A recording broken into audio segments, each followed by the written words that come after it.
નમસ્કાર દર્શક મિત્રો, હું છું મહેશ ઠાકોર અને આપ જોઈ રહ્યા છો the Times of Mahisagar news. નજર કરીએ આજના મહત્વના સાબરકાંઠામાં નાયબ પોલીસ મહાનિરીક્ષક વિરેન્દ્રસિંહ યાદવ, ગાંધીનગર વિભાગ તથા પોલીસ અધિક્ષક વિજય પટેલ. સાબરકાંઠા નાઓએ સાબરકાંઠા જિલ્લામાં નાસ્તા ફરતા આરોપીઓ પકડવાની અસરકારક કામગીરી કરવા આપેલ સૂચના અને ડ્રાઈવ અન્વયે police inspector Aniruddhsinh G Rathod LCB તથા police sub inspector LP Rana parole furlough squad Himmatnagar નાઓના માર્ગદર્શન હેઠળ પેરોલ ટીમ તથા LCB સ્ટાફના માણસો આસિસ્ટન્ટ સબ ઇન્સ્પેક્ટર રજુસિંહ તથા આસિસ્ટન્ટ પોલીસ કોન્સ્ટેબલ ગોપાલભાઈ વિક્રમસિંહ તથા પોલીસ કોન્સ્ટેબલ ધવલકુમાર તથા ડ્રાઈવર પોલીસ કોન્સ્ટેબલ કાળજી નાઓએ પોશીના પોલીસ સ્ટેશન વિસ્તારમાં નાસ્તા ફરતા આરોપીઓની તપાસમાં હતા. તે દરમિયાન આસિસ્ટન્ટ સબ ઇન્સ્પેક્ટર રજુસિંહ તથા આસિસ્ટન્ટ પોલીસ કોન્સ્ટેબલ વિક્રમસિંહ નાઓએ સંયુક્ત બાતમી હકીકત મળેલ કે હિંમતનગર ગ્રામ્ય પોલીસ સ્ટેશન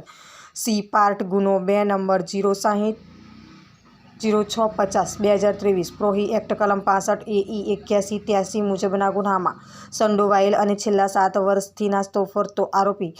ફિરદોસ ખાન ફરીદ ખાન પાઠણ રહેવાસી કોટડા છાવણી જિલ્લો ઉદયપુર રાજસ્થાન વાળો દેલવાડાથી કોટડા છાવણી રોડ ઉપર થઈ જનાર છે તેવી ચોક્કસ અને આધારભૂત બાતમી આધારે બાતમીવાળી જગ્યાએ રોડ ઉપર વોચમાં રહી સદરી આરોપી આવતા તેને ઝડપી લઈ પૂછપરછ કરતા તેમજ ખાતરી કરતા સદરી ઈસમ હિંમતનગર ગ્રામ્ય પોલીસ સ્ટેશનના ઉપરોક્ત ગુનામાં નાસ્તો ફરતો હોવાનું જણાઈ આવેલ,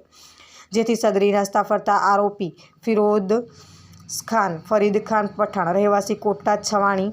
જિલ્લો ઉદયપુર રાજસ્થાન વાળાને હિંમતનગર ગ્રામ્ય પોલીસ સ્ટેશન C પાર્ટ ગુનો 2 નંબર 0650-2023 પ્રોહી એક્ટ કલમ 65 AE 81-83 ના કામે CRPC કલમ 41(1) મુજબ અટક કરી આગળની ઘટતી કાર્યવાહી કરવા સારું હિંમતનગર ગ્રામ્ય પોલીસ સ્ટેશને જાણ કરી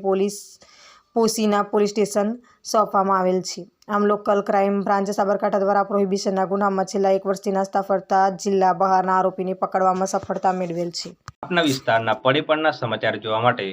અમારી channel the Times of Mahisagar ન્યૂઝને લાઇક, શેર અને સબસ્ક્રાઇબ કરો.